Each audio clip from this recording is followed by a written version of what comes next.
Hi, I'm Mariam. Today I'm going to be explaining the trigonometric functions. Here we have the most important part. It is the most important part in a triangle. So we have sine equals opposite over hype, cosine equals adjacent over hype, tan equals opposite over adjacent. These three over here are the opposite of these three. So if you have CSC equals hype over opposite, know that it's the opposite of sine equals hype over opposite over hype. Sec is the opposite of cosine, which is going to be the opposite of these two. Cotan is the opposite of tan. In here, all triangles should be 180 degrees. So if we're given this triangle over here, this part is 90 degrees. Always know that this part is 90 degrees. The 30 is the angle that's already given to us, and we need to find this angle. So as I said, all triangles should be 180. So we're going to have 180 minus 30, the angle that's already given, and minus 90 degrees. It's going to be equal 60. The Pythagorean theorem is divided into two parts. If the hypotenuse is given, then we're going to minus, like we have square root h power 2 minus leg power 2. So if we're given this triangle over here, we have two sides and another side that's not given, and we need to find this side.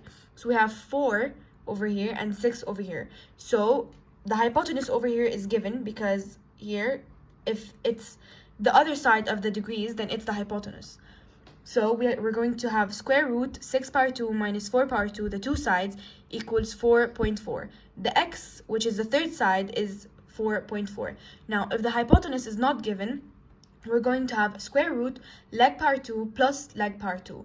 If we're given this triangle over here, two sides and one side, which is the hypotenuse, which is not given, we're going to square root it. It's going to be square root 3 power 2 plus 4 power 2 equals 5. The x is equals to 5. So if the question tells you to find x and it gives you this triangle, you have two sides and one angle that you should find. You're going to figure it out if it's tan, cosine, or sine. In this case, it's tan because the x, its opposite is 10, and the next to it is 5. So it's going to be 10 over 5.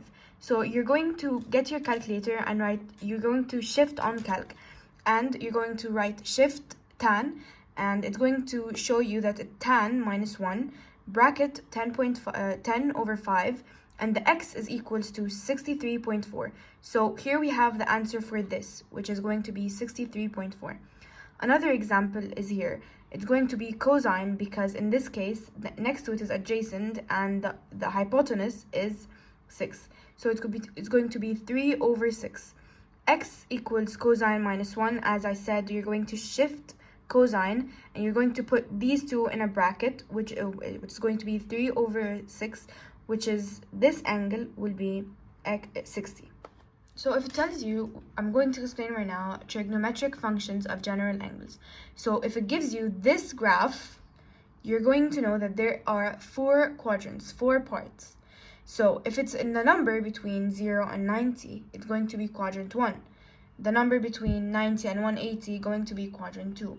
The number between 180 and 270 is going to be quadrant 3, and the one between 270 and 360 quadrant 4.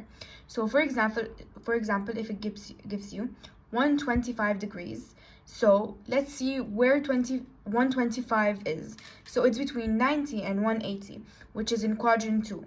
And another example is 215. So let's see where 215 is between. It's between 180 and 270, which is going to be in quadrant 3. Another example is 310 degrees, which is going to be in quadrant 4 because it's between 270 and 360. Radians and degrees. So if you want to change something from radian to degrees, the rule is if there is pi, so 180 will be upwards. Like 5 pi over 2. We're going to multiply it by 180 over pi. As I said, the pi is going to be upwards. So it's going to be equals 450 degrees. So we changed it from radians to degrees. Over here, we have degrees to radians. If you want to change something from degrees to radians, the pi will be downwards and the 180 will the pi will be upwards and the 180 will be downwards. Like 215 degrees, we're going to multiply it by the pi, which is going to be upwards, and the degrees is going to, in the radians, is going to be 180. So it's going to be 43 over 6 pi. So if it tells you to solve, which is going to be meaning that find all missing sides and angles. So here we have the only thing that we should find is this one, this one, this one, and this. It gives us this, and we have to find the other. So it tells you sine equals 2 over 3. Now that we know that it's sine, so step 1 is we're going to sine minus 1 and put these in a bracket, which, as I said, shift. So the answer will be 41.8. Now we found the first angle. Now the second step is going to be sine 41.8 equals 6 over x. So now that the x is downwards, we're going to multiply it. So it's going to be, we're going to divide it. So now that it's going to be x equals 6 over sine 41.8, which is the first angle. So it's going to be equals 9. Now we found the second angle. Now step 3 is going to be square root 9 power 2 minus 6 power 2 equals 6.7, because this is the Pythagorean theorem. Now we have two angles and we didn't two sides, and we don't know the third the side. So we found it now by the Pythagorean theorem. The fourth step is finding, as I said, all triangles should be 180. So now we have 180 minus 90 minus 41.8, which is this one. And the answer would be 48.2, because this is the third angle. So this is the reference angle. If it gives you this chart or this graph, then you know that this is going to be theta.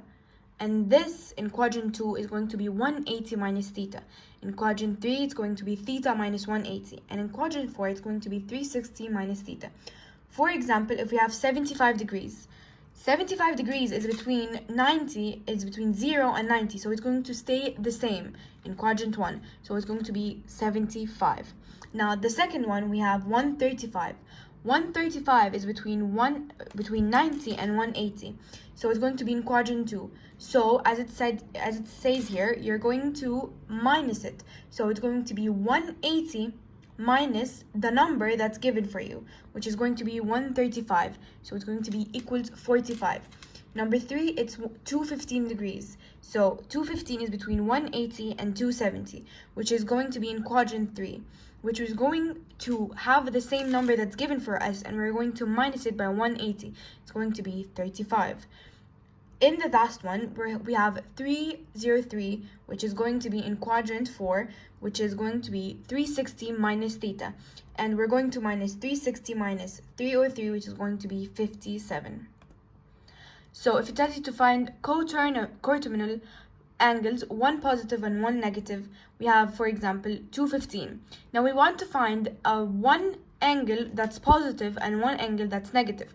So we're going to have 215 plus 360. We have to add it or subtract it by 360. So if we add it and subtract it by 360, we have here 575, and we have negative 145. Now that we have 145, negative 145, we have one negative and we have one positive. This is our final answer. Number 2 is negative. So in the second one, we have negative 540. So we're going to have negative 540 plus 360, which is going to give us 180. Now we're going to take this one and we're going to put it here, plus 360. So it's going to be 180. So this is how to apply to the rule r equals square root x power 2 plus y2. If it tells you find all 6 trig ratios, if the point is, it gives you an example, negative 5 and 12. So as we know that this part is we have x and y. So we're going to apply this to the rule. The rule is square root x power 2 plus y2. So we have sine equals y over r, cosine equals x over r, and tan equals y over x. And as I said in the beginning, these three are the opposite of these three. So now let's get to solving. Applying to the rule, we're going to have square root bracket negative 5 and power 2 plus 12 power 2 equals 13. So now that we found the r, the x, and the y, we're going to apply it to the rule, which is going to be sine equals 12 over 13 because it's x, y, and r. Cosine equals negative 5 over 13. Tan over 12 over negative 5. CSC equals 13 over 12. Sec over 13 over negative 5. Cotangent equals negative 5 over 12.